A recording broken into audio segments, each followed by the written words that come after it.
আইন শৃঙ্খলা বিঘ্নিত হচ্ছে, এই কথা যেন কেউ না বলতে পারে। আমরা সমাজের আয়না, আমাদেরকে যেন যারা দেখে তারা যেন মনে করে আমরা আসলেই সাংবাদিক। আর আমাদের এই পেশাটাকে যেন কেউ কলুষিত করতে না পারে, কলঙ্কিত করতে না পারে, এবং আমাদের সম্মান, আপনি যে লেভেলেরই আছেন বা যে পরিবার থেকে আসছেন না কেন, কিন্তু আপনাকে মনে রাখতে হবে আপনি একজন সাংবাদিক।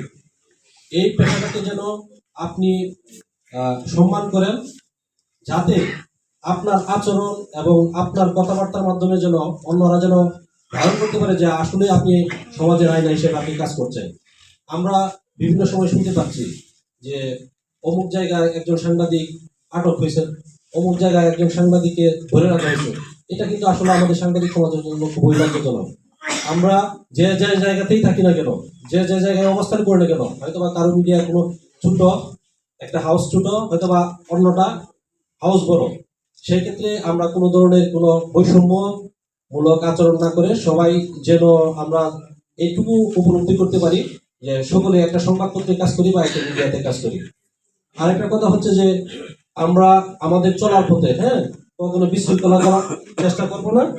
আর আমি আরেকটা বিষয় আপনাদেরকে বলতে চাই, যেমন আমি আমার দেশে কাজ করি, বাসসে কাজ করি।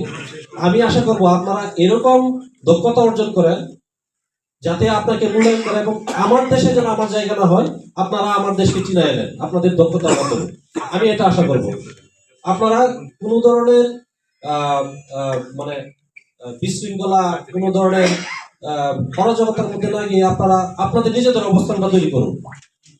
আমি ব্যক্তি হিসেবে আমার যে সম্মানটা আছে, আপনারাও সেই সম্মানটা অর্জন করতে হবে। তাহলে আমাদের সাংবাদিকতা পেশার যে মর্যাদা, সেটা মনে করি যে সামনেও আরো বৃদ্ধি পাবে এবং সকলে সম্মান করবে।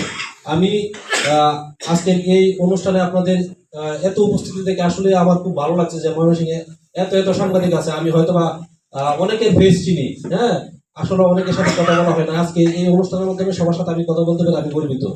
ভবিষ্যতেও চলার পথে আমি আপনাদের সহযোগিতা চাই, এবং যে কোনো পরামর্শ আপনারা আমাকে দিবেন। ধন্যবাদ।